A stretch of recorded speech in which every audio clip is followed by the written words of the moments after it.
Item 92, directing the parish attorney's office to take all steps necessary to terminate the cooperative endeavor agreement between the City of Baton Rouge and the Parish of East Baton Rouge and the Scotlandville High School Hornets Alumni Association regarding the right of occupancy granted to the association on the old fire station number 16 by Councilwoman Shauna Banks.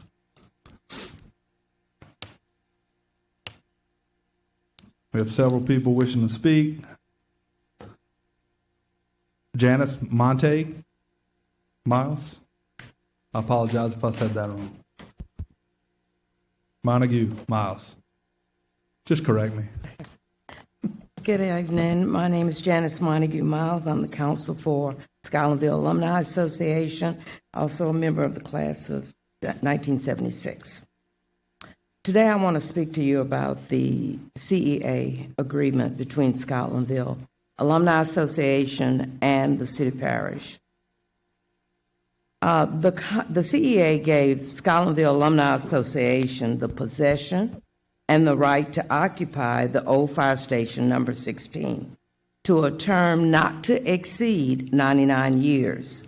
The City Parish having the right to terminate upon the giving of 30 days prior written notice. The terms of the contract: 1, the association had to establish control and physically secure the use of the building and control access to and from the building. This has been done. Thereafter, we were to assess the building premises to develop a comprehensive revitalization plan to restore and occupy the building. Over the years, repairs, activities, and partnerships with community stakeholders have originated from this building.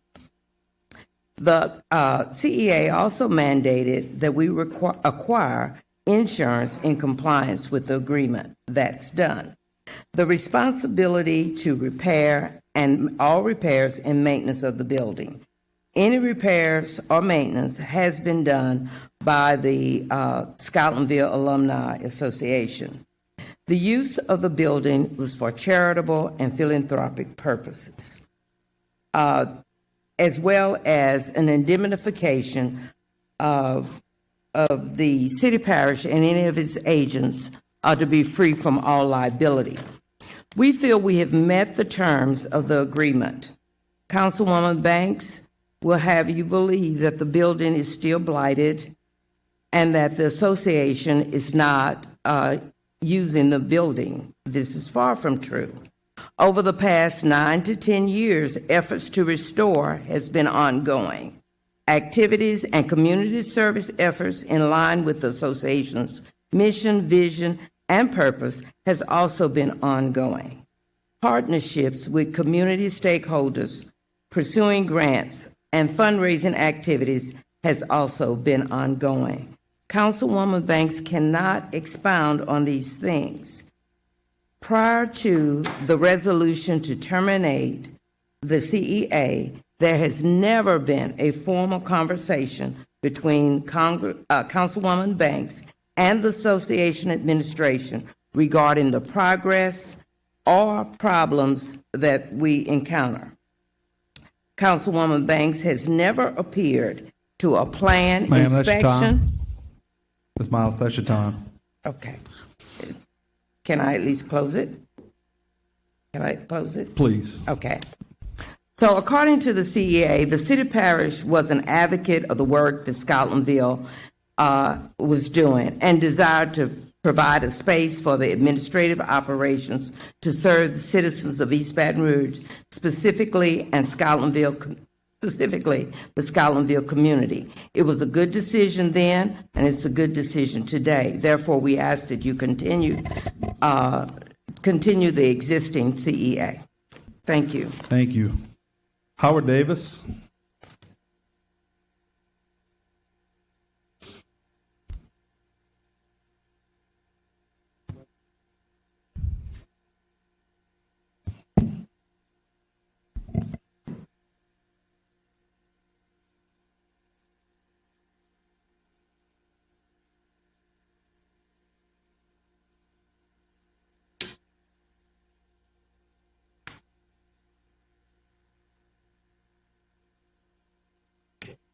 Good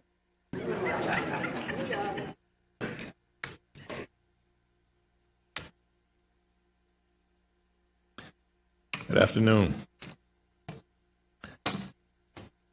By way of introduction, my name is Howard Davis.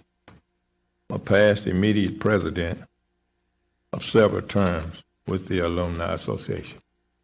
Okay, and so I have been observing in the media, on the news, the whole thing, all forms of media, the back and forth between the counselor and members of the organization.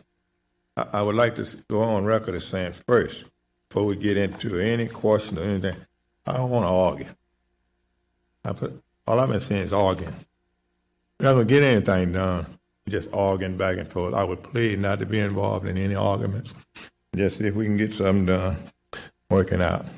When I was over there, when I was running I was president, we moved in there.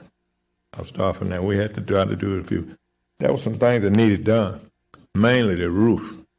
You know, we worked on that, got that roof done a little bit. Then we started to try to recruit and have some activities there. There was always been an arts program there.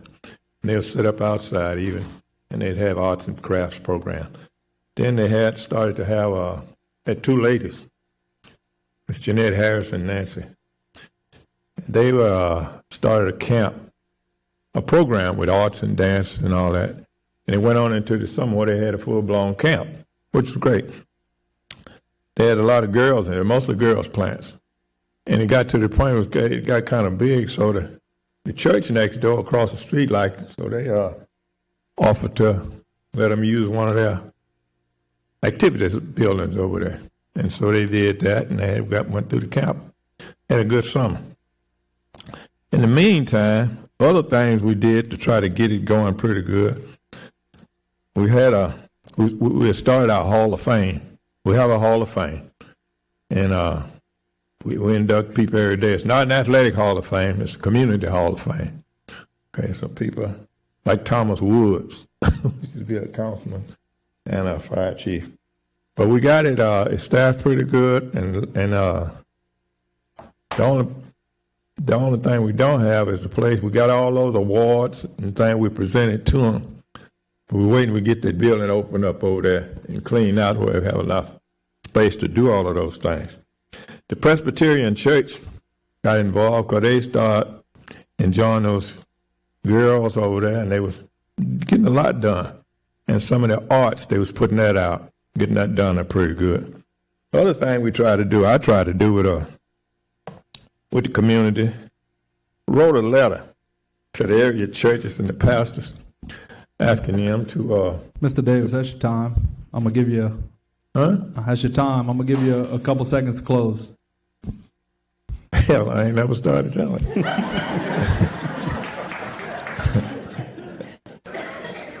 Come on, man, be serious. We got the pastors on board with a gospel concert. And we had a gospel concert, and it was pretty successful. And so we was going to make it an annual thing. And then pastor from down in McKinley, he got in touch and let me know that he sponsors people that record, the Wright brothers. Mr. Davis, I'm sorry, but that's your time. Everybody's got 3 minutes, and we got a lot of people to get through. I'm going to take one of theirs. No, can't do that. Can't do that. I'm sorry. Anybody from the council can ask you a question later if they want, but we got to be fair to everybody. Paula Braxton.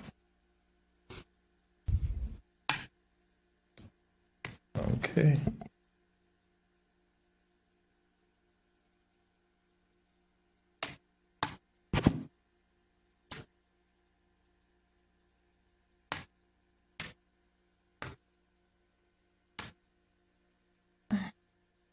Okay, good evening, everyone. My name is Paula Mackenzie Braxton. I reside at 23520 Plank Road, Zachary. Louisiana 70791. I am a life member of the Scotlandville High School Alumni Association class of 1970, and I was president when the CEA was enacted in 2015. I stand here to speak personally and on behalf of the association in opposition to the council rescinding this agreement and to provide a brief historical perspective regarding our acquisition of this property. Upon observing that the property appeared to be neglected, blighted, but had the potential to be restored as a community asset, our association made initial overtures to then Councilman Ulysses Addison and the mayor's office as far back as 2010. It was in April 2011 that Councilman Addison presented an agenda item to the council, but no action was taken at that time. In late 2012, I initiated an inquiry to the Office of Parish Attorney to determine the steps needed to complete a formal request for donation of this property. We were provided with the pertinent state and local statutes governing such action. In 2013, contacts were initiated with Councilwoman Banks and Mayor Melvin Holden for assistance in moving the initiative forward. In August 2014, approvals for fire station property transfers were granted to 3 different nonprofit organizations, the Alumni being one of them. Our CEA was finalized and signed in February of 2015. We immediately formed a building oversight committee and began the work of trash and debris removal, securing liability insurance and utilities, getting pest and rodent and environmental health and safety inspections. Contractor building inspections were conducted to determine an initial strategy to make repairs for immediate and safe occupancy. The roof had serious damage that resulted in water leakage, and there was mold and mildew throughout. Because of previous vandalism, we secured doors, the garage doors, broken windows, and the glass door entryway. I introduced a resolution to the membership to impose a moratorium on spending so that we would have funds available to make repairs. We then directed all funding efforts to the building and sought to identify any brick and mortar grants, but that effort has been futile. The association agreed to dedicate the building as a community arts and cultural center. We formed a program steering committee. We held town halls, visited other cities to learn of their grassroots community arts efforts, and we engaged a community arts consultant to help guide us. In partnership with the Baton Rouge Arts Council and First Presbyterian Church of Scotlandville, we held several community outreach camps, introducing the community children to the arts. This was an effort to showcase the community youth talent and demonstrate the types of programs and community services we intended for the building space. Although it has been an arduous journey to get to this point, we sincerely believe in and hold fast to our vision for the property, and we are dedicated to making it a resource and an asset to the Scotlandville community. We ask that you not deter us in this effort, but instead offer support and avenues to assist us in identifying valuable resources that could further enhance our progress. So we ask you to please vote no. Thank you, Ms. Braxton. Ken Walfer.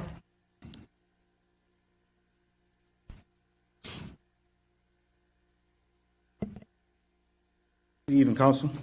My name is Kendrick Walfor. I am currently the chair of the SHAC committee, steering committee, as she spoke of. Today I'm here before you with a message of gratitude and optimism regarding the old firehouse station number 16 on Rosenwald in Scotlandville, entrusted to the Scotlandville High Alumni Association. The journey to transform the firehouse into an art center has been marked by dedication, collaboration, as well as persistence towards this effort. Thanks to our Alumni Association diligent efforts and community support, we were able to put in and raise up to $70,000 into the building towards repairs, speaking of the roof, speaking of other repairs, and any initial documents, reports, plans that we needed beforehand.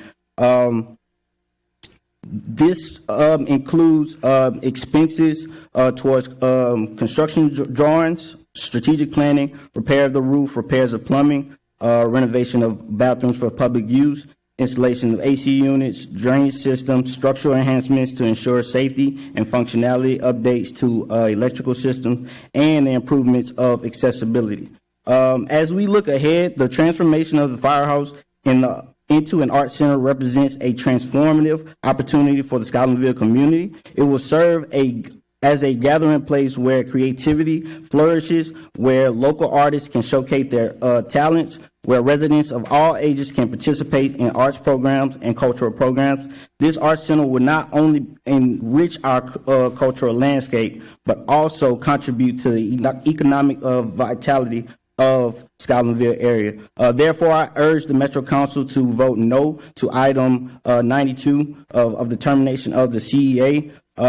There is a lot of potential within this building, as well as people who are very dedicated, not only the graduates that you see here today, but people who look like me, people who don't look like me, people who have a vested interest, people who don't have a vested interest in the community. They still are looking to see this become more of a reality to the Scotlandville area. So I implore you guys to not only vote no tonight, but encourage others, encourage the community to come out and help and see exactly what we have going on within the community. Thank you, guys. Thank you. Alicia Moore.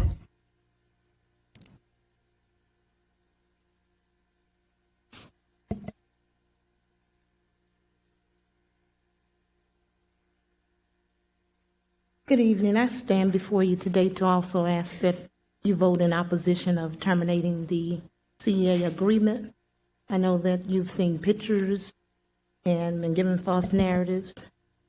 Just as we all know you can't judge a book by its cover. Also, beauty is not about what's on the outside. We have committed to hard work, and it's about what's happening from the inside and with the people of this organization and what they have been doing these last 10 years with this building. And it was all brought forth after meeting with the community members and asking them what would they like to see. They overwhelmingly stressed to us, everybody is not an athlete, and we want things brought back with the art and theater and dance for our kids. Because prior to this council person taking office, we had those kind of programs at our community center, and they were no longer there. So this is what they expressed that they wanted. Again, we met with them, and although the building was in deplorable conditions and we couldn't inhabit it, through those community partnerships with our immediate neighbor, the First Presbyterian Church of Scotlandville, Mount Pilgrim Baptist Church, the Arts Council,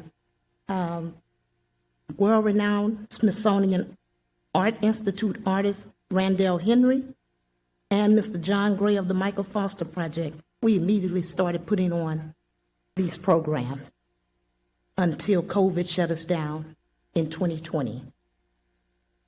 With the new administration in 2021 to today, we have consistently worked on the building and not those programs.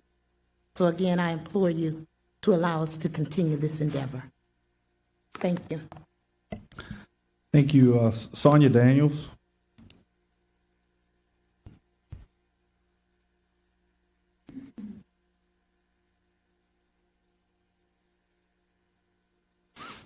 Good evening, Metro Council. So I did not prepare anything like I did last time, so I'll just speak from my experience and from the heart. But my name is Dr. Sonia Daniels. I'm the founder and president at S. Daniels Consulting.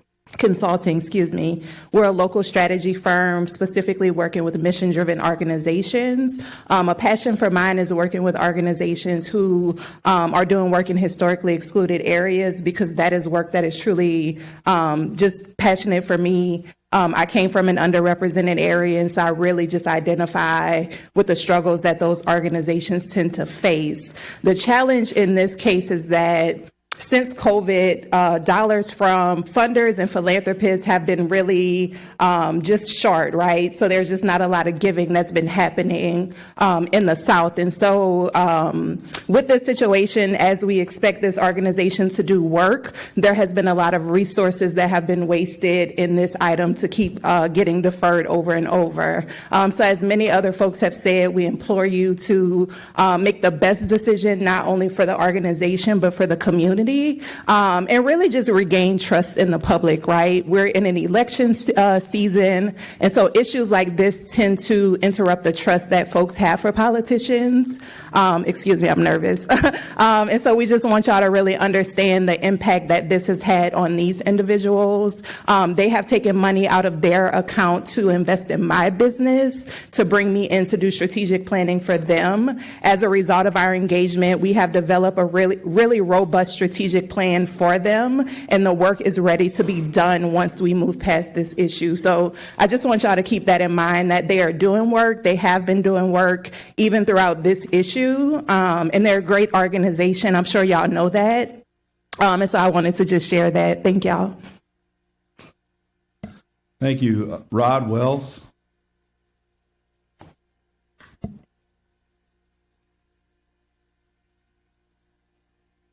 Council, I'm Rod Wells, class of 1970. Some of the things I'm going to say you've already heard. Our program has constantly moved forward.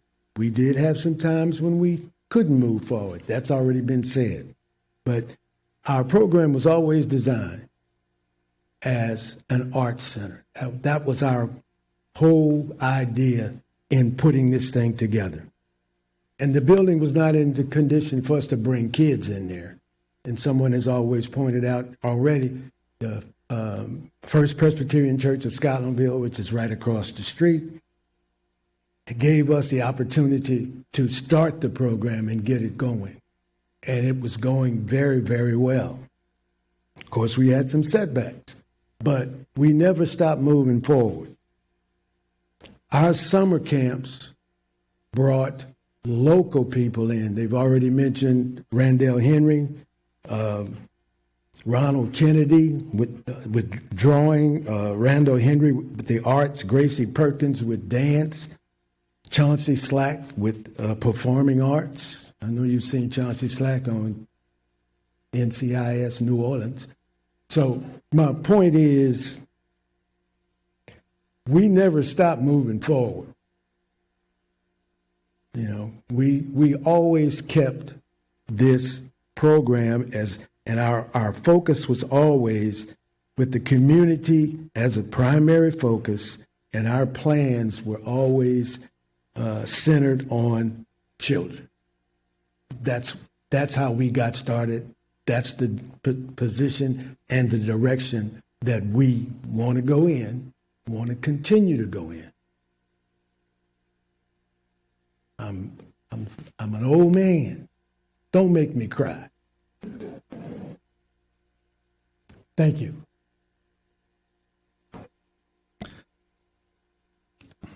Thank you. Anthony Kinney.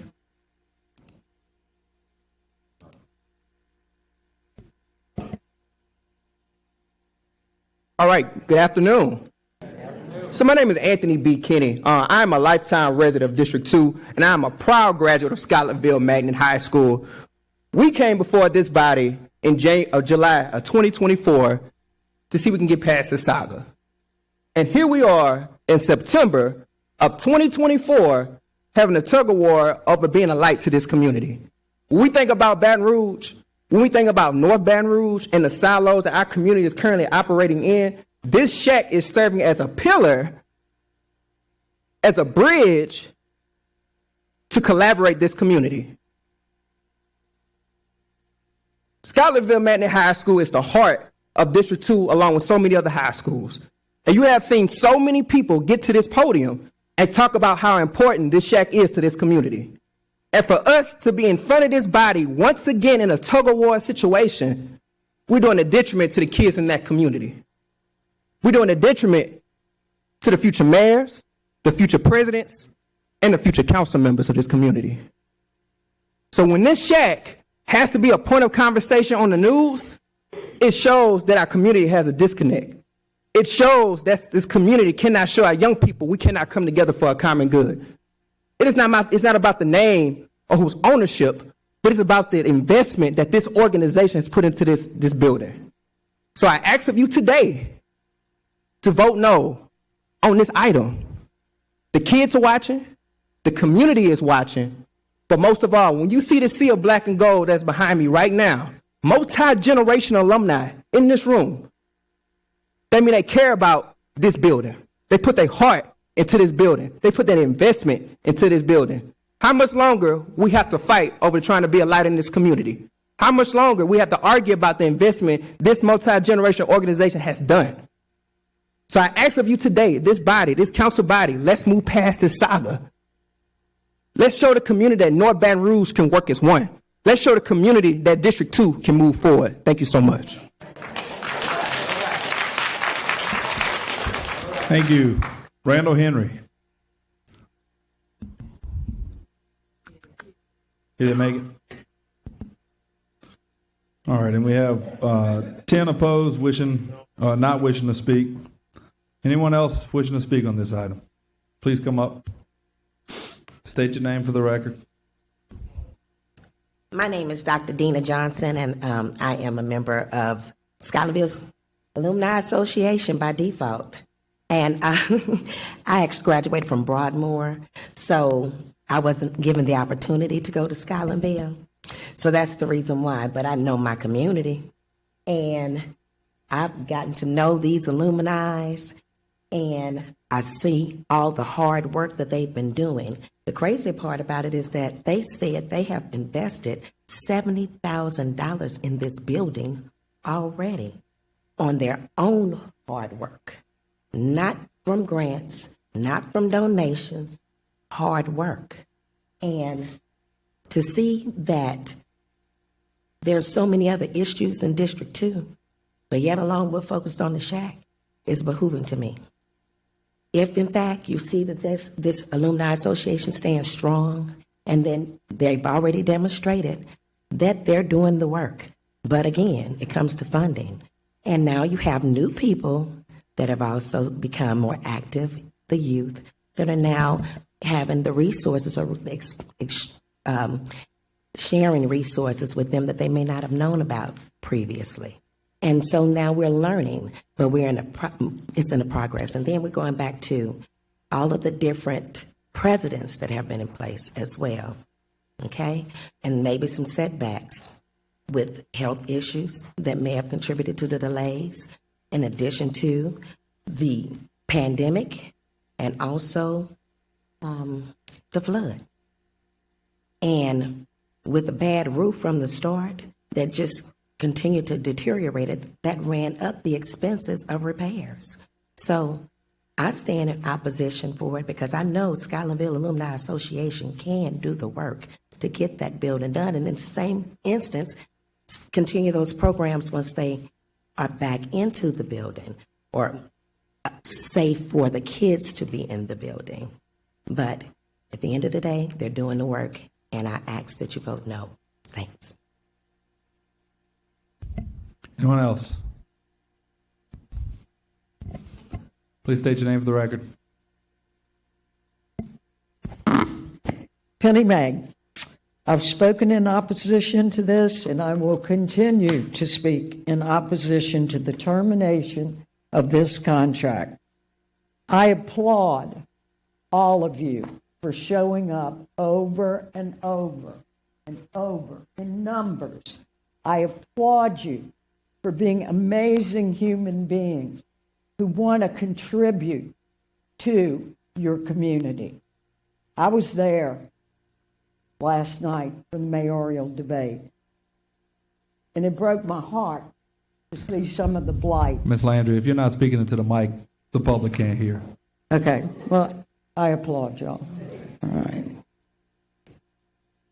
One thing I want to say is that soon-to-be former councilperson Banks, every council meeting, she asks you to vote for 90-day, 120-day extensions on blighted properties in District 2, on extensions for condemnations, okay? I do not get her opposition opposing these wonderful people. Please let these people proceed and keep their contract. Thank you.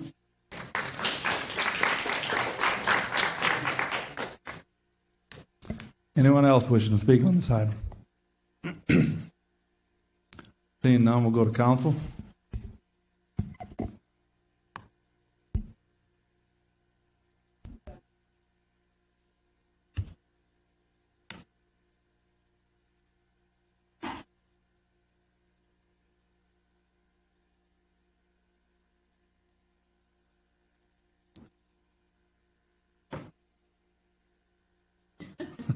We weren't going to let you present without a PowerPoint. Yeah. I concur with all the statements here regarding the enormous support.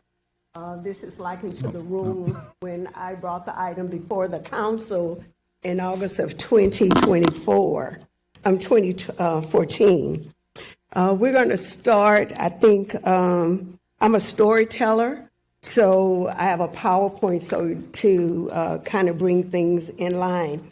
One of the things that you all have heard, and I'm sure I'm going to need some grace on time. One of the things you all heard is regarding how the item came about, and that is true that Paula Braxton asked me to bring it. She had indicated that Ulysses Bones Addison and Melvin Kip Holden had been asked previously. She didn't know why it had been done, and she asked me, and I was very delighted, considering the fact that I have probably, not only my mother being in the first class of Scotlandville 1956, but my son 2007, and all my aunts and other cousins and first cousins. So that part has been brought to you all. I'm one of those people who believe in dealing with what's within the corners of the paper. And that keeps me focused from not being concerned about feelings, but character, integrity, and whether something is right or wrong, irregardless as to who's involved. So first of all, as you see, the definition of a corporate endeavor is a corporate endeavor agreement is a legally binding contract between two parties that outlines the rights and obligations of each party. That's what we're dealing with. I can't see that hardly. I think I have a printout. So if you all can see. We can't hear you without the mic, Sean.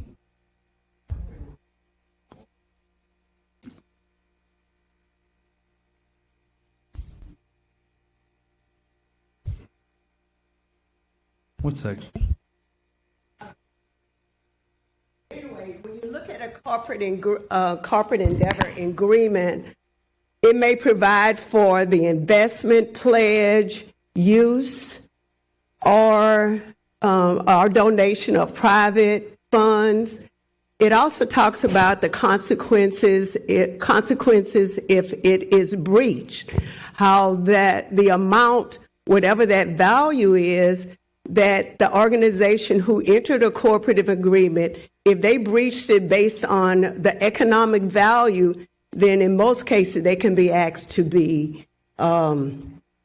refund that money back to the institution. If you go to the next slide. So there, I really can't see this. I thought it would be bigger on the screen. Huh? Yeah, can you read the highlighted ones? So this part talks about what's supposed to happen. Can you see it? Oh, I can look back here. All right, go back. I didn't realize it was behind me. All right, so this is the cooperative. No mic, Shauna. Come to this side of the podium. Come to this side of the podium. Thank y'all. Yay. All right. So these are the things that are within the cooperative agreement.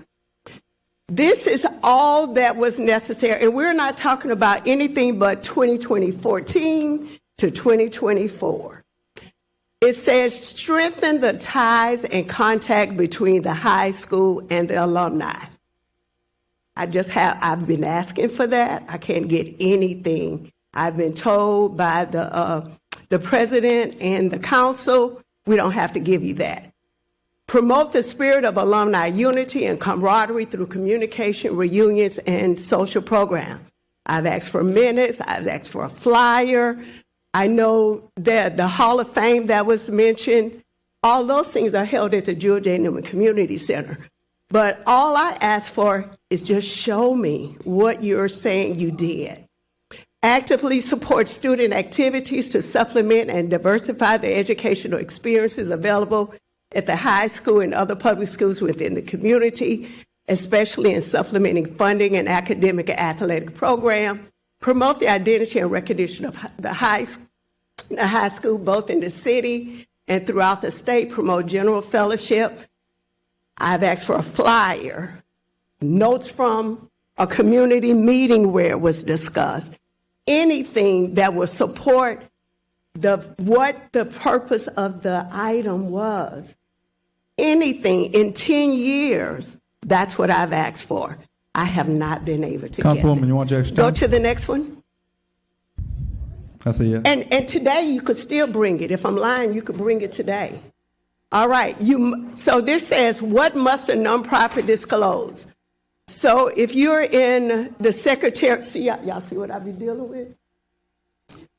The Secretary of State, not in good standing from 2019 to 2024. 3 weeks ago, I brought this to the parish attorney. So on September 4th, that's when, if you look at the Secretary of State, that's when they became in good standing with the state. Internal revenue. Tax-exempt nonprofits are required upon request to provide copies of 3 of the most filed annual format. I've asked for the council. I've asked, and I will put as many people that I know on, show me your financials, show me your Form 990. I am, by federal law, anybody that asks for this is supposed to get it.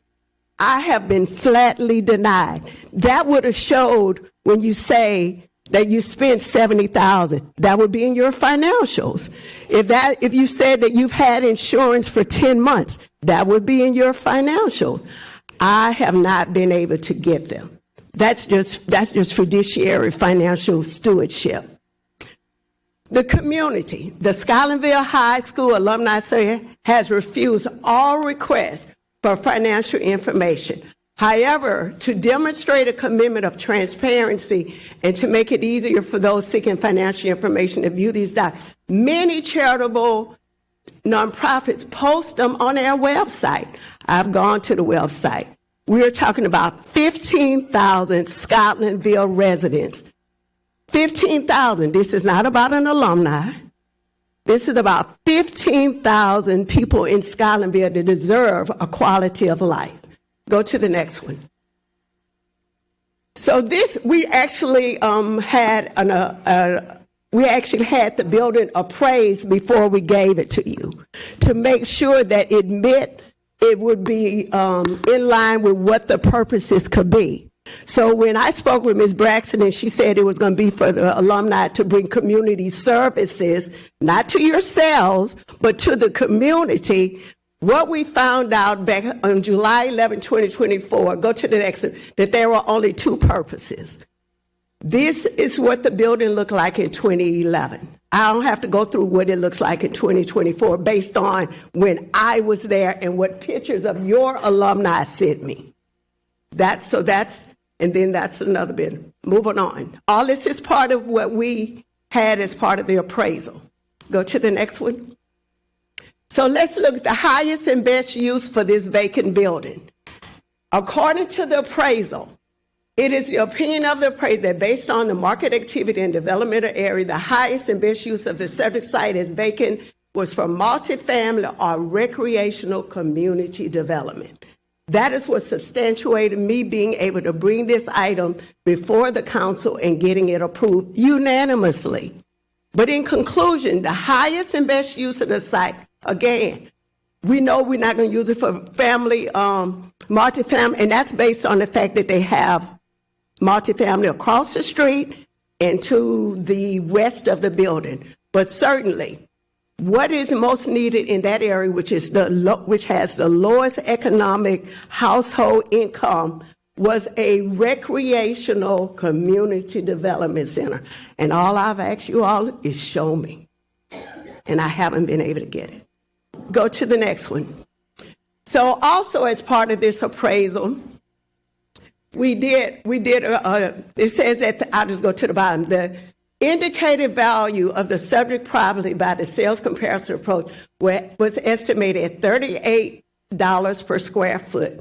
And the building is 3,533 square feet. So that was 134.26 rounded off to 134.250. So in 2014, what was delivered was 134,000 potential building in 2014. So according to the Attorney General, when you're doing a building and you do a CEA, that's what you're supposed to get back.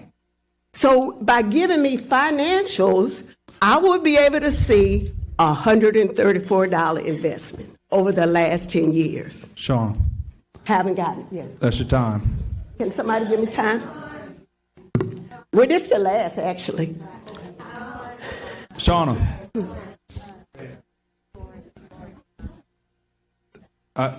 This is my time. Shauna, can you expound on your explanation? Oh, go on the last one. Go ahead. Can you expound? Oh, okay, thanks.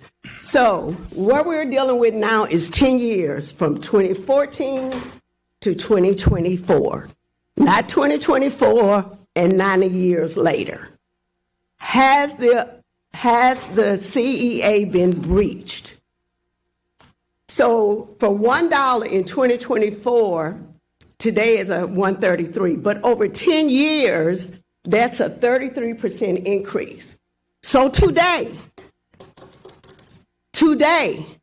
what the alumni agreed to is to give back, whether it's improvements, whether it's services, whether it's programs, is $178,000 product, $512.23. That's fact. And I'm not going to say you didn't do it. I'm not going to even say you didn't want to. I'm not saying that your heart wasn't right. We're not talking about feelings. What we are talking about is, was it breached or not? And if it was not, I've asked for 60. Well, I asked before I even put it on the agenda, first of all. But since then, the council has given you 60 days. And we have met. We've met. And I've asked, I got the emails of every request I have made and every request from your council that said, I don't have to give you that. You were out of compliance from 2019, which I think is when Mr. Davis stopped being president. And that's when I met the young man on the item and I offered to help. And then to 2014, to 3 weeks ago, you were out of compliance. The only insurance you have is for August of 2024. So that's 10 years you didn't have insurance, and thank God the business didn't catch on fire, because that would have been on the city, or someone got hurt. And all you have to do is show me the finances. According to the Form 99 IRS that gives you the right to be a 501c3. I'm all about business. This is as much a disappointment to me as it is to you. So that is why I'm asking this council to look out, not for the alumni, because all you were supposed to be is a steward of it. It wasn't your building. It never was. You were just supposed to help the community. That's what you were supposed to do. And if you did, show me. But if you didn't, What are you fighting for? What are you fighting? Not only that, I offered everybody, I called a meeting. You said you didn't have help. I got 10 nonprofits that signed a survey saying they'll help you, including one that what's your name? Anthony Kinney started, called One Scotlandville Foundation. They have signed up with us. Oh, go look. I'll give you the survey. I didn't say you. I said somebody. Oh, okay. Yeah, somebody from your. Yeah, Shauna, the foundation. I have the Baton Rouge Food Bank. Quiet. People want to do right by this community. It's just a child. Y'all can't do it. Or have. I ain't even say you can't. You haven't. That's the facts. So what are you fighting for? A building you don't belong to. 10 years you haven't been able to do what you needed to do for the community. Who fights over something that's not there? It's for the city and it's for the people. I don't get that. I really don't. So again, I am renewing my request to my colleague to terminate this agreement. We have funding and 10 nonprofits that have signed up. If you decide to bring this item and I get the support, you're on the next council meeting, you will have an introductory item where all 10 of those nonprofits will be able to come here and show, and matter of fact, including $100,000 in investment that we already have. Thank you very much.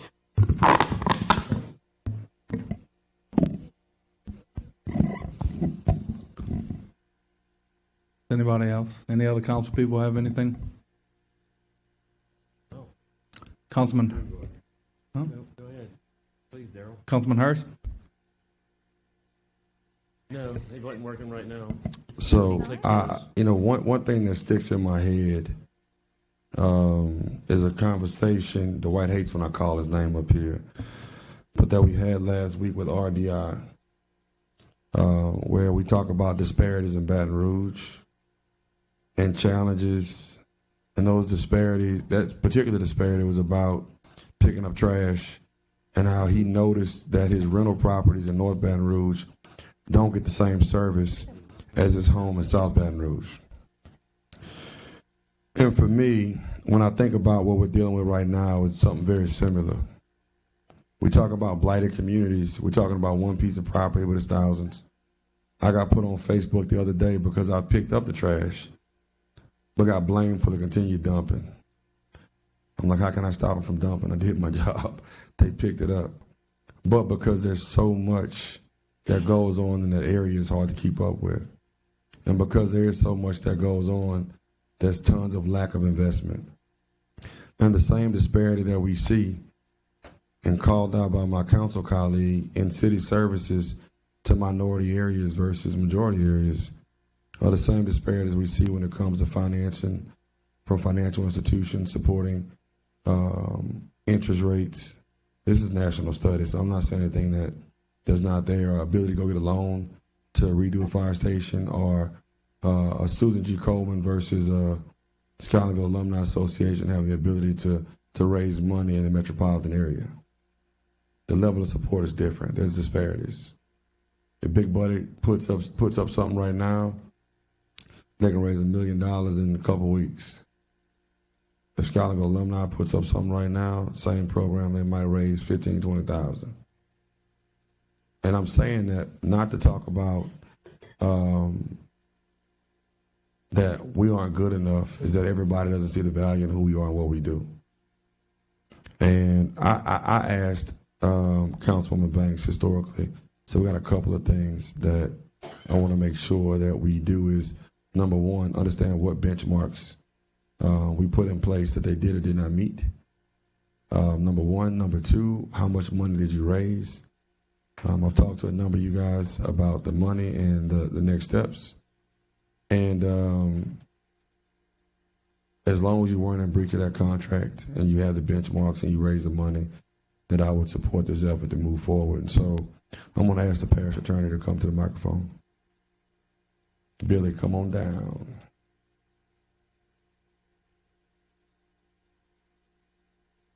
I want to know what specific time frame in that contract was put in place for them to be able to make the improvements. Turn the mic on, Billy. Hit the button at the bottom. Great button. At the bottom of the base of the mic. Base of the mic. You got it, Kyle? I got it. I'm sorry. Not very smart. There you go. There is no time frame in the contract. It's basically a very nebulous paragraph. Says begin or initiate an evaluation of the property and assessment of the building and premises in order to develop a comprehensive revitalization plan to restore and fully occupy the building on the premises in a timely fashion. So there is no month, day, or year in there. It just says in a timely fashion. So words matter to law. So what is the definition of timely? I don't have a definition for that. That would be something the court would have to decide. Yeah. So we looked it up earlier because I want to make sure I do the right things by the contract that's in place.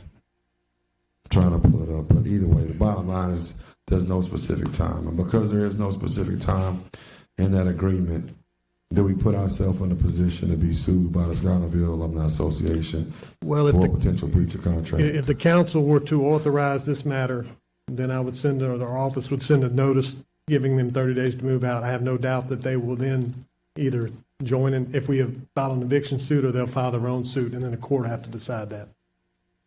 Okay. And I mean, I'm not going to ask the question everybody asks. Do you think we'll win or lose? You don't know, right? Don't know. It all depends on the court. But the final thing that I'll say is, and if you take my time, I go over, I'll take the next 30 seconds. But, Billy, I don't need you anymore. Thank you. It was the one question I had, that there is no time in the contract. As a city parish, I think we did the Scotlandville. I love the effort, but I think we did every fire station that was donated a disservice. The reason why it took so long for Plank Road, again, disparities in North Baton Rouge. Councilman, you want to take your time? I do. I sat down with Joe Donahue, who's over DOTD, and I asked him, I said, what about the airline improvement in North Baton Rouge? He said, oh, airline's great. I said, there's a different airline by Women's Hospital than there is by Earl K. Long. He actually agreed with me. It goes back to the disparities. Okay, and there's no way in hell the city of Baton Rouge would have adopted Plank Road from the state of Louisiana without the funding to improve it at the same time. So we wouldn't either. So the rule for, and Fred, come to the mic real quick. Thank you so much, really quickly. What is the typical standard for us to take a road from anybody else? Can you talk about that? And Adam, come to the mic real quick. My time, come to the mic, please. Well, normally, if we were going to accept a road, it had to meet a certain design criteria standard. Adam, to the mic. And that would be the criteria. We would also have to have it evaluated, tested, and things like that in regards to adopting a roadway at that point. So the roadway's full of potholes. The curb is all smashed up. Would the city take it in most cases? In most cases, probably not. If it's a public roadway, then we should be fixing the road if it's ours. It's a state highway donated to the. Are we going to take it from the state without the funding to fix it? We have the funding to fix it. I didn't say that. I said, will we take it from the state without the funding to fix it? Mayor Pro No, Tem, sir. point of order, please. Yeah, We're not talking streets, we're not talking potholes, we're discussing the item number 82. I got you. I'm talking about city practices. I am talking about city practices, which is germane to the topic. No, it's not. Thank No, you. that's the topic on item 82 is the topic. Councilwoman. Potholes is not the topic. Councilwoman, I hear you. I see the connection. So I'll talk about Copper Oaks that's not in here tonight. I had a meeting last night with Adam Smith about a pump station that was by the developer that we will take over, but the neighborhood has to come up with $100,000 before we'll take it, because the city will not accept the responsibility for that pump station until it's at a level in which the city can take it over and operate it without additional maintenance costs on the city. So what we did to you guys is what we would never do to ourselves. We gave you a building that was dilapidated, with roofs leaking, the same ones that Rachel would tear down, because with the roof leaking, it would make the inside unusable. We put you in a position upside down from day one, and now we're asking you to swim out of a lake that's 1,000 feet deep, and we're giving it to you when you're on the bottom, hoping that you can make it up before you drown. And so we wouldn't do it to ourselves. I'm not going to do it to you. You've done what I've asked you to do, and therefore I will support this effort. Thank y'all so much. Councilman Moak. Thank you. Billy, could you come up?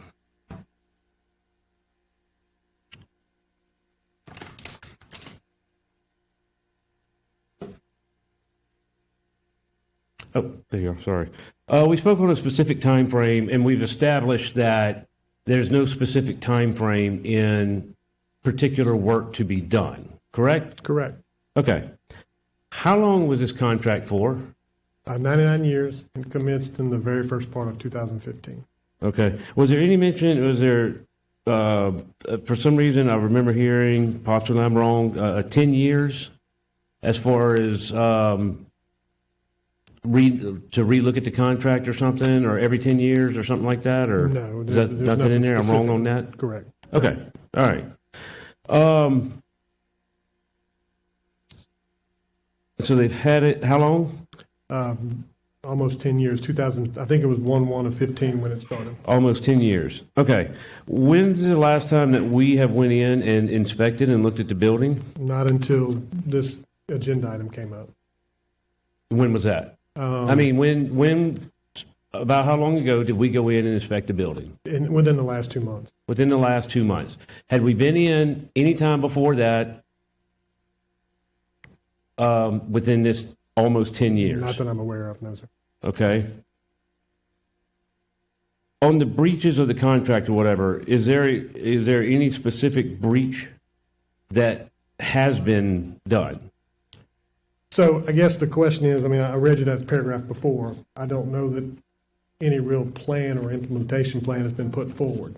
I also know, there's a requirement that any improvements are going to be made, DPW would have to improve. We're talking about major improvements. I don't think we've received any requests for major improvement.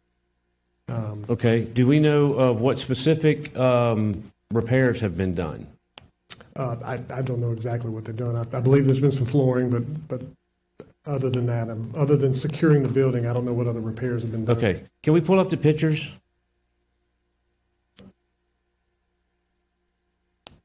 Okay. So this, and I cannot give a date, so somebody will have to quantify whether this is current or whatever.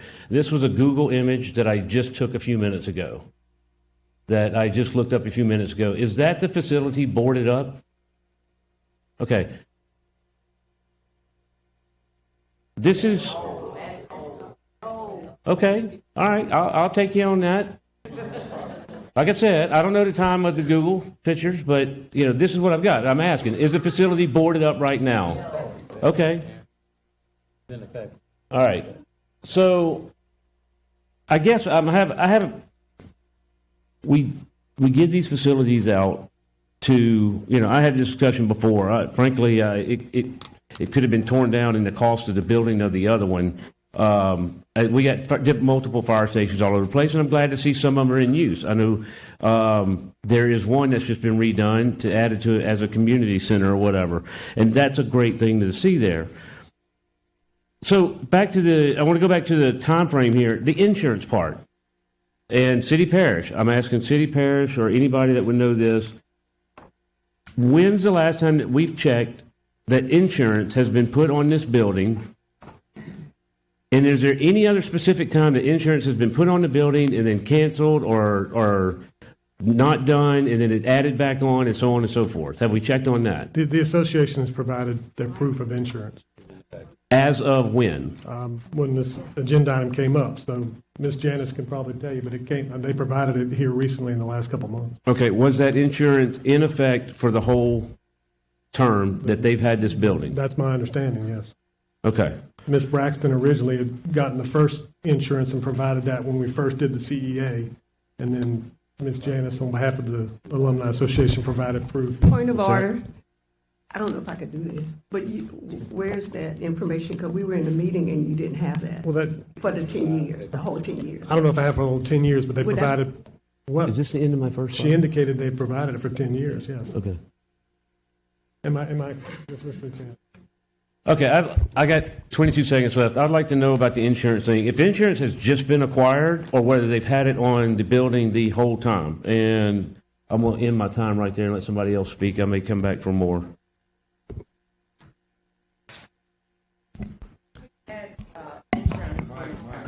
No. That's not my time. No, ma'am. Billy. Okay, what are you putting me out here? Billy, I'm curious, and forgive me if you already talked about this, but should this move forward tonight with the termination? You said you'd send a letter. What would you reference as the breach? So I would reference the paragraph I read before, that no real plan has been put forward to implement this building, get back into commerce. And I would go through the other aspects, but it would just simply say you've not done anything except board up the building and maintain the insurance and pay the utilities. Mm. And then if they did not leave, we would file some type of eviction suit, and then they would counter, and then the court would have to decide. Okay. When we talked earlier, it was discussed about timeliness.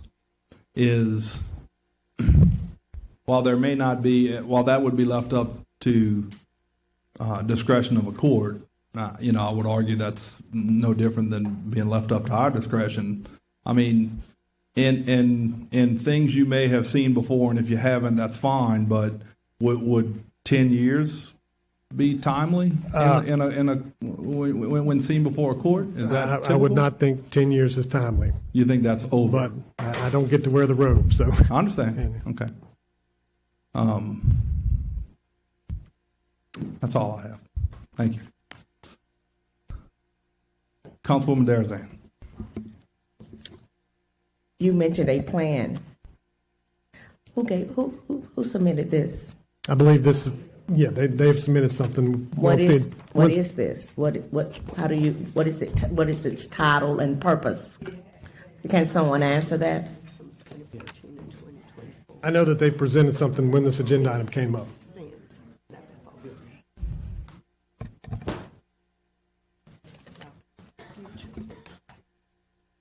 This booklet was prepared for you by the Scotlandville Alumni Association. It has a timeline that indicates the activity that has been going on with the building. It also, if we look at the table of contents, it will also show the back in 2019 how we assessed the building and we came up with renovation conceptions. All of this is under the various sections that we have. We also have a strategic plan. And the question was asked earlier what timeliness is. Timeliness is going to be determined in an individual case based on the condition of the building. We received a dilapidated building. But from the very beginning, we began repairs, we began efforts, and had strategic concepts in terms of what it was going to take to restore this building. And my personal opinion, not because I'm an alum, but legally speaking, timeliness is determined by the conditions that we had to endure during that time.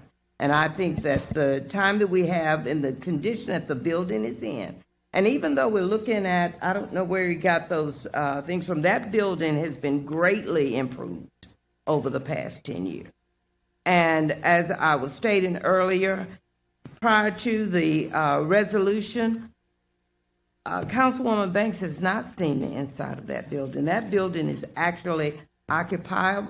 You can be occupied now. We are conducting meetings out of there now, and it is in a much better condition, and it will be even more. Now, there were also Building and Grounds did an inspection about 2 months ago. That inspection is included in the booklet that you have from your Building and Grounds under Section 2. And Section 5 will tell you the plan that we have going forward for the Shack Center. And Section 4 deals with the strategic plan from the young lady that spoke earlier today. And Section 6 are various flyers and grants and partnerships that we've dealt with over the, and I know this is a lot of paperwork. We did design it to be helpful to you. You just have to look at it. Thank you.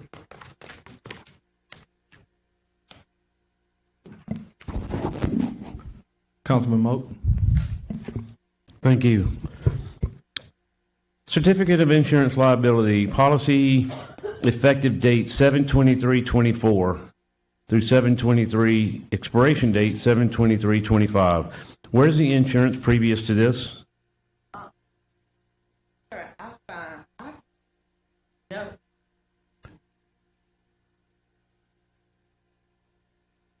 Unless you have a claim for a prior year, the insurance that's current is what's relevant. So therefore, no, I didn't go back 10 years and pull every policy from 10 years ago. But as Okay, and a I former appreciate- president and I stated, appreciate we that. had. They're not talking about pulling the policy Okay. and everything from previous before, Okay. but in to help your defense of trying to maintain what y'all are trying to do, Yes. which is one of the things that is required of this contract, Right. is to have insurance throughout the whole thing.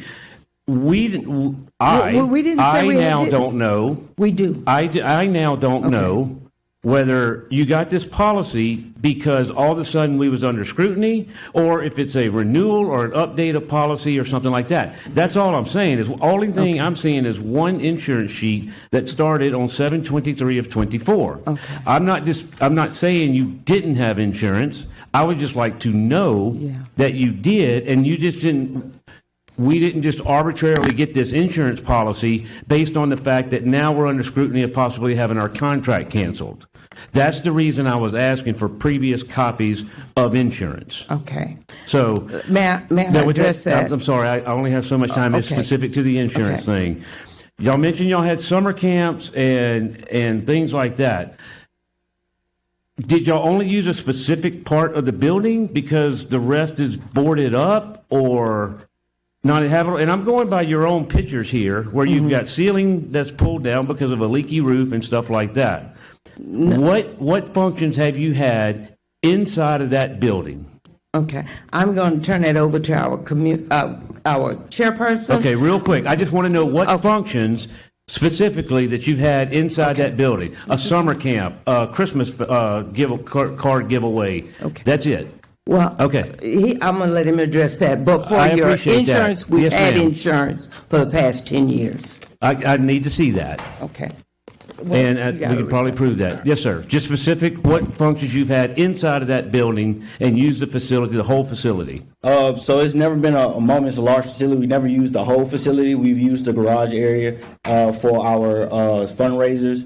We use that for our community outreach days. We use that for our cleanup as well.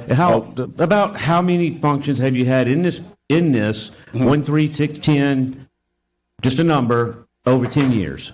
Over 10 years inside of the building, that would be a rough number for me to just, but over 10, I would probably say. Over 10. In the you talking about outside of the, inside of the inside of the facility. So if you consider the garage a part of the building, I would say none inside, mostly outside, because there's no. Why were there none inside of the facility in 10 years? Because the facility hasn't been regulated and safe for use as far as for those type of thank you. events. That's what I'm trying to get. Gotcha. That we've had 10 years for this fire station to be redone, to make it used, to make it a community active center, to make it viable, to make it. And look, I'm all about it. I'd love to see the one done at South Foster and over by Baton Rouge Community College, but I just found out it belongs to the state actually now. I like the program of turning these into things. But 10 years is a long time to still be somewhat, not completely what y'all are saying, boarded up and not being able to use the facilities. Why can't we work with other agencies and y'all still be a part of it, still be able to use the place and everything, but yet work with multiple groups to get more funding to be able to really make this building shine. And that's what I'm going after. That's what my whole thing in wanting to see this done correctly. Thank you.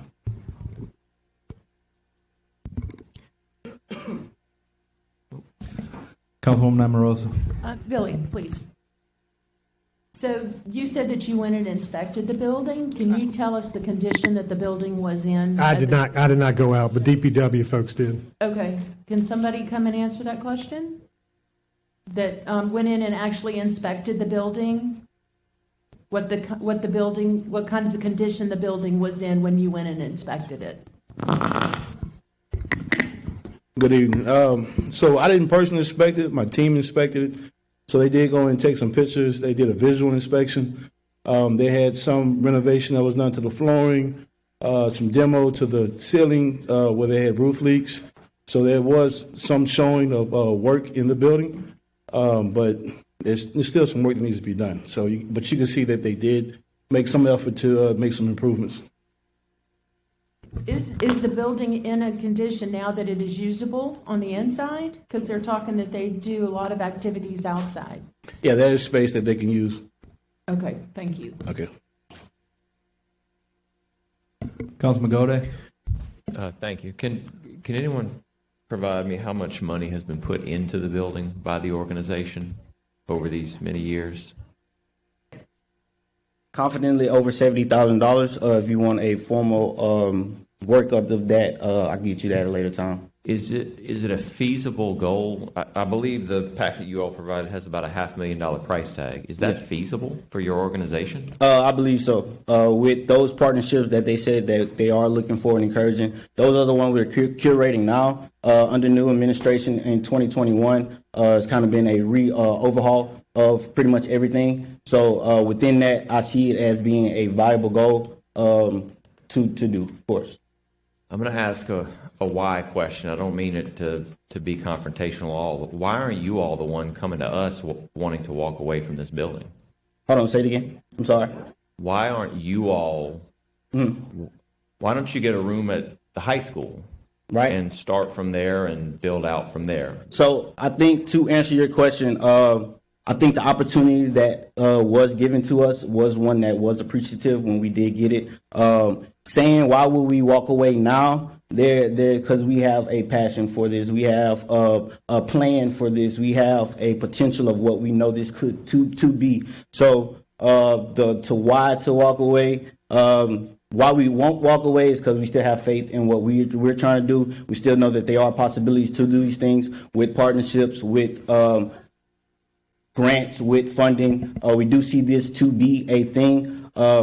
There has been certain things, but like I said, within the new regime, within the new partnerships, ever since this, we've also been, a lot of people have reached out to us as well as far as working with us. So confidently now, I can say now more than ever, that we are confident that we can get to that goal.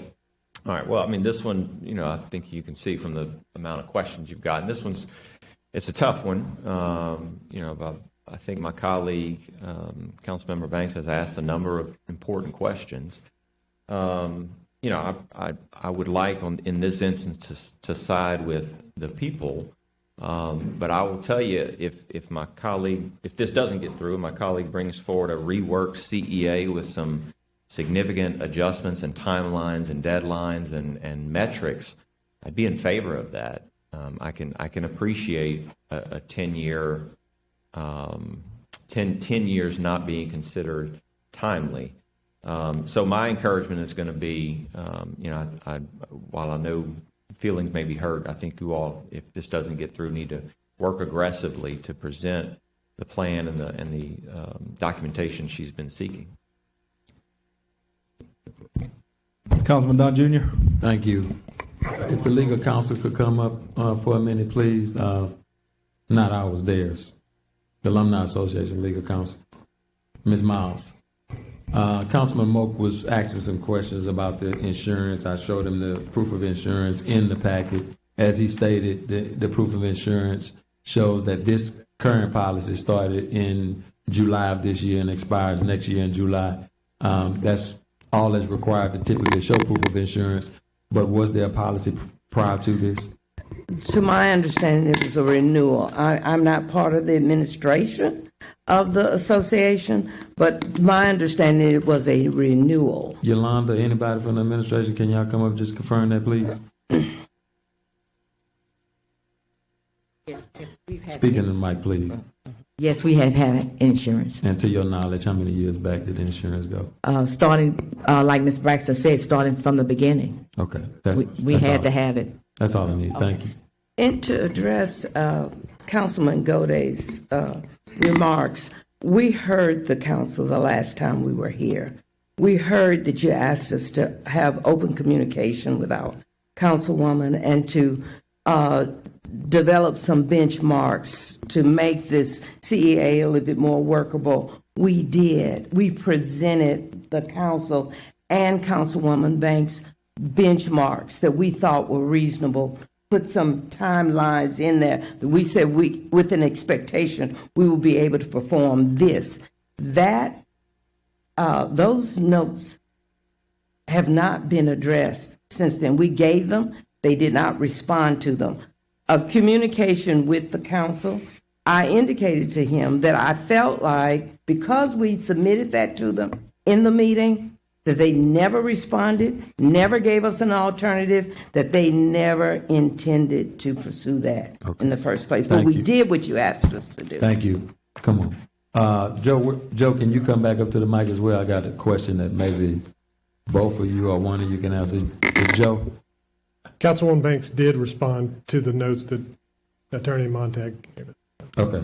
And there should be emails to that effect. I have a question for one or both of y'all. The facility in its current state, is it operable or is it condemnable? Is it safe to operate in currently? The building has challenges. You do have areas you can't operate in. It does need a new roof, but it's still a significant amount of work that needs to be done. But I can't say that it needs to be condemned. You would need someone to go in and actually, from permit, to say that. But from what I can see, you do have spaces that's used. Gotcha. So I wanted to ask that question. You agree? Yes. All right. I wanted to ask that question because I know they have a motto and a goal as far as the renovations they want to have done and a timeline and all that stuff and a dollar amount associated with getting that done. But I wanted to also make the point, it seems as if you guys feel like whether they reach that goal or not, the building in its current state can be useful and put in use. Is that not correct? Yes. Okay. All right. Thank you. Thank you. That's all I know. As Councilman Goday said, and I've said previously, this is a tough one for me as well. As I've stated to you guys, we have a gentleman and a gentle lady agreement where we typically defer to the council person whose district is in. My personal approach to blighted properties in District 6 is to work with the current property owner to put the property back into commerce. If they don't want to do it, partner that property owner with somebody who's interested in doing it. We have a more than willing, interested party here to work on this property and putting it back into commerce. I cannot, in good conscience, as I've told my council colleague, support this endeavor and what she's doing. I ask you guys and her to get this thing worked out. I know she have a different vision of what she would like to see happen. Again, I wish we wasn't here having this discussion down here. Again, I wish it could have happened in Scotlandville and we could have resolved this issue. I also think, as I've mentioned before, that this is not just a Scotlandville Alumni Association issue, or this is not a Councilwoman Banks issue. We have many properties very similar to this that have been given to organizations with no structure, no timeline, no plan. So city parish, we have to take some accountability for that as well. It's just not the individual or the group who's received this property. As I mentioned before to the staff, that I like to see some sort of best practice put in place, some sort of agreement with all these benchmark timelines and things of that nature in place, so it's not so broad. When Councilman Hurst asked about some of the language in the agreement, it's very broad to me. There are no real benchmarks and timelines. It's very open-ended.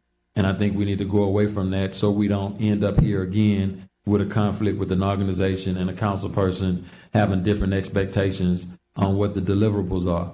And again, I don't think that's just on the individual who receives the property. We entered into agreement and gave them operating rights to the property. Councilman, and we what's your time? Please, thank you. We, in my opinion, have to do a better job of establishing what those expectations are, make sure they're realistic, and make sure that the receiving party can agree to those expectations. So City Parish, in my mind, has to take some accountability on this thing. And I'll be voting in support of the association. Thank you. Councilwoman Adams. Thank you. So I worked in schools for a number of years, and one of my main duties working in schools was I did the fund development for the schools I worked for, and I also served on the Baton Rouge High School Foundation board for six years. And so it's been hard for me to watch all this because I really just want to approach it like a fundraising consultant, because there's so many fundraising issues here that I know need to be worked through. A couple questions, and whoever is best to answer these, it doesn't matter to me. Whoever has this information. I see that y'all have membership, like membership fees. So how many current members are paying their dues annually right now? It can be on average.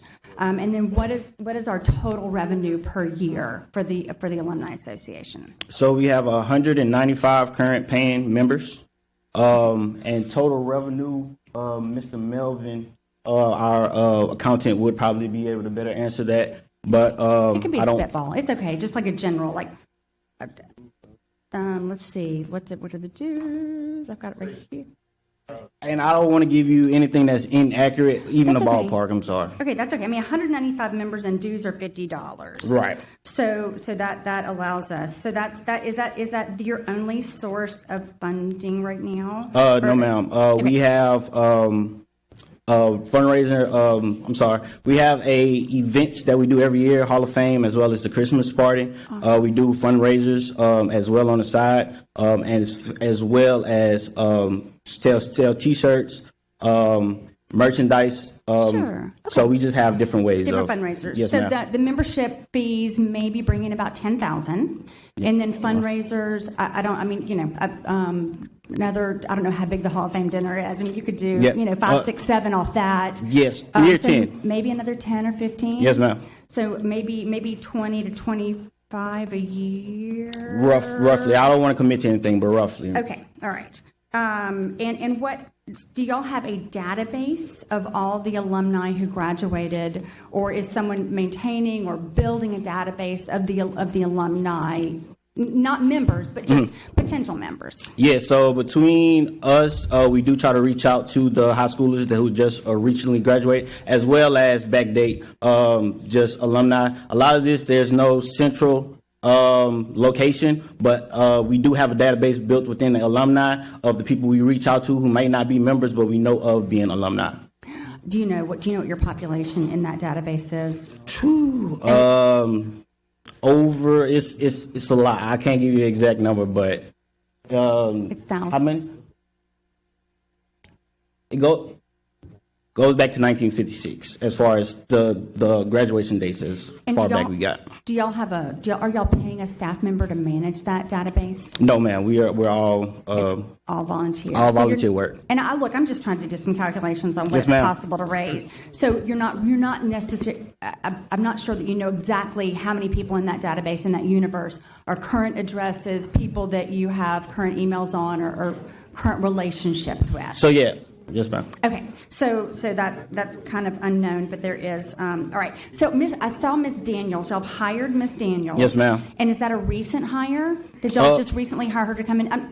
So this was done previously. Talks may have started in March or April. Okay. And then we started in May.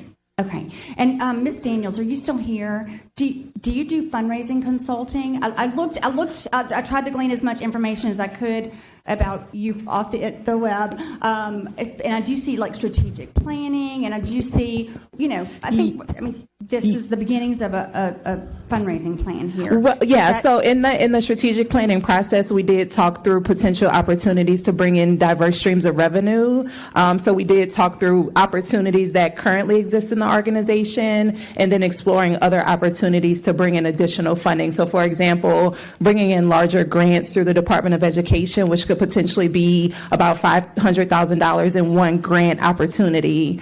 So in the strategic plan, we did lay out all of the potential funding that could be available to the organization. And but you haven't done any kind of feasibility study. You haven't talked with potential donors yet. Well, so the challenge was in the middle of our strategic planning process, this issue came up, and it actually deferred a lot of the work that we were planning to do. So we kind of had to pivot in the middle of the strategic plan. Councilwoman, you want your extra time? I do. So you don't have a fundraising chart yet. You haven't done a fundraising pyramid. Well, I haven't done so I'm not traditionally a fundraiser. I lean more towards strategy and organizational development. Okay. So.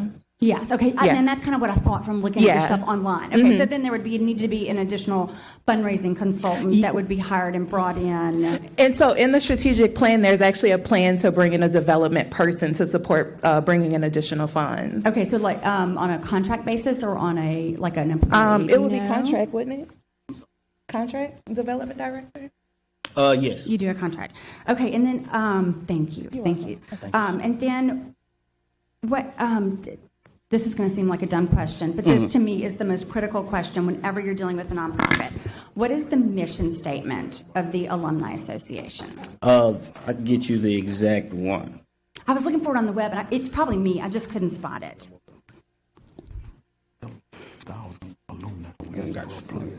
So I will just tell you, my concerns, having done fundraising for a number of years, is this is a lot of money. Yes. And contrary to what my colleague Mr. Hurst has said, I have struggled through these fundraisers before, and I have never found it easy to come up with $1 million in just a couple weeks.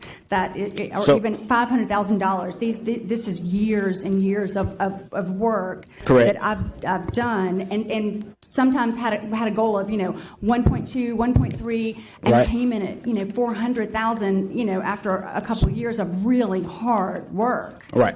So to speak to that, our biggest mission right now would be getting raising that, getting our building up to code. So I think we're probably close to maybe 20 or 30,000. So we see that as something feasible. I think it gives more incentive to those around us to get to a level like that, to get to a goal like that.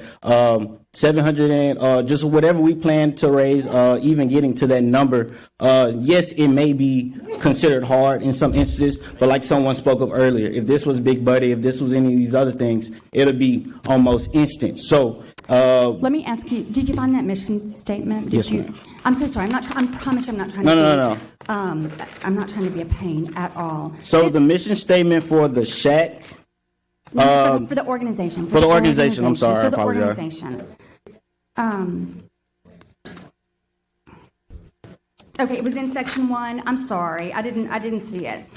But of course, I've been trying to read through this. Scotlandville is a nonprofit corporation organized and existing under the laws of the state of Louisiana, doing business in Baton Rouge, Louisiana, with a stated mission to provide needed services, assistance, skills, and support systems to children and adults of the Scotlandville community, with stated objectives as follows: strengthen the ties and contacts between high school and alumni, promote a spirit of alumni unity and camaraderie through communication, reunions, and social programs, actively support student activities to supplement and diversify the educational experience available to the high school and other public schools within the community, especially in supplementing funding for academic and athletic programs, and promote the identity and recognition of high school both in the city and throughout the state, promote general fellowship and community involvement within the greater Scotlandville community. Okay, thank you problem. for that. Thank you for that. And so I'm going to act as a fundraising consultant for Yes, just ma'am. a minute. And It's appreciated. Do not take this the wrong way at all. Yes, ma'am. Do you have to have a building to do those things? And let me tell you why I'm saying this. Because, like I said, I was on the Baton Rouge High Foundation Board for 6 years.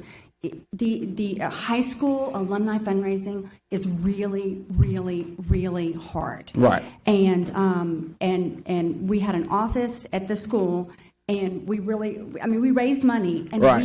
we were able to pay for kids to take AP tests. We were able to pay for plane tickets for kids to go to conferences. Right. We every penny we raised, we put directly into kids, and I just don't want this. I understand the dream of this building, and I understand the heart and soul of the people who are here. Yes, ma'am. And it touches me. It's the world I've lived in. Yes, ma'am. I just don't want a building and this to take y'all off mission. Gotcha. And so I'm just making that statement, and thank y'all for being here today. No problem. Can I use the last 10 seconds? So I think those things can work in tandem. Even as soon as this Saturday, we do have an outreach. So those things with the kids, those things doesn't stop with the building. Although I understand you said, and I don't mean this anyway, I understand you said that with Baton Rouge High Foundation, and that might have been a struggle for y'all, but if we believe we couldn't do it, or if we had in the mindset of, oh, this big old thing and we might not be able to accomplish it, there's a lot of things that we wouldn't have, or there's a lot of things we wouldn't be able to do or see ourselves to do. So growing up in Baton Rouge, going to Scotlandville, graduating from Southern, a lot of people say what we can't do or what's hard to do, and we still find a way to overcome it. Thank you. Thank you. Councilwoman Darazan. Can address it. Within that database that you have of all of your graduates, do you have some resources you can tap in from these graduates, electricians, painters, sheet rockers, or whatever? Yes, ma'am. You know, all of these skills Yes, ma'am. that you would need to help you to continue to work on this building, just bottom Yes, line. ma'am. So to answer your question, we're talking monetarily. Yes, ma'am. Can we talk about some volunteer labor? Yes, ma'am. So to speak directly to that, to answer your question, yes. A lot of what we have done up until this point has been through either donation of materials or the donation of labor. Even currently, our floors that we have put in, they were all donated by someone, and then we got all the labor as well. So there has been call to actions. We are increasingly getting call to actions to remain in code and to remain with regulation. We do want to make sure that we are finding people who are licensed, insured, all that good stuff. So to answer your question, the call to action has been there. We have had a majority of what we have been able to do has been either from donation or from free labor, or with maybe us purchasing the materials and getting the rest done. So we are pretty much strictly running off of our own network as of now, till we are able to pay these larger entities, for sure. Yes, ma'am. Councilwoman Coleman. Come back. Yes, ma'am. I want to say to you, young man, that it is great to see you standing firm in what you believe in. Yes, ma'am. It is great to see you in the midst of the not so young, and that's the epitome of what we ought to see, the young and the not so young. And know that that was a profound statement that you made, that last statement that you made, and you're to be commended for that. Thank you. And I want to say to you that this council up here, the badgering that you all have received tonight has not been given to many other people that walk to that podium. So I want to say to you, do not give up, and do not be moved by some of the stuff. But if you have the vision and the determination for all of you all to move forward with that which you believe in. And then when I sit here and think about Scotlandville, that area, and I worked at Scotlandville High, and I know that that was the principal of Scotlandville High. So I know that this is not just a fly-by-night or emotional whatever, but I know that at one time, when everything Scotlandville had or needed, I should say, it was there. Yeah. The grocery store, the everything. It was self-sufficient, and Yes, I ma'am. know that.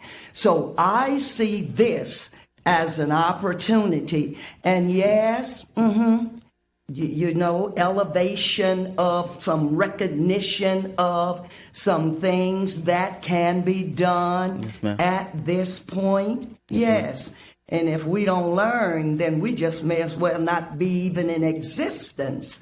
And so I know that all of us here tonight, and especially the alumni, have gleaned some information that can be used Yes, ma'am. to grow and go. The ma'am. same thing with the council here, with me, I shall say. And so I say to you and the rest to continue to push forward in what you believe in order to do something with a blighted building, in order to do something in the midst of us talking about blight in every last one of our districts. But you are to be commended, and do not give up. Thank you. I appreciate that.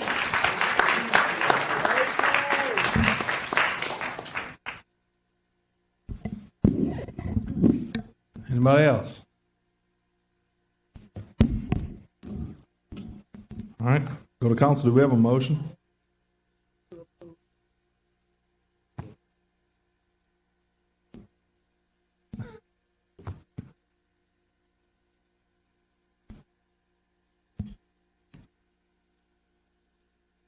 Okay. So we have a motion to approve by Councilwoman Banks, second by Councilman Hudson. We have a substitute motion to delete by Councilman Hurst, second by Councilman Dunn Jr. We're going to vote on the substitute motion first. Do we have any opposition to the substitute motion? We have opposition. We're going to vote on machines. We're going to vote on the substitute motion to delete first. Hang on. Question, if the deletion passes, what are the options of it coming back? Ms. Banks can put it back on the agenda. At what point? Anytime. Can it be, as far as when it comes back on the agenda, can it be modified or added to? Yes, I mean, it could be changed. Thank you. Welcome. Machines are open on the substitute motion to delete.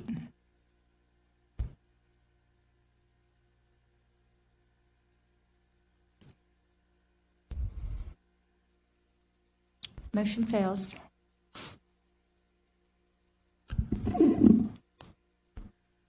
Machines are now going to be open on the original motion to approve. Machines are open. Yes.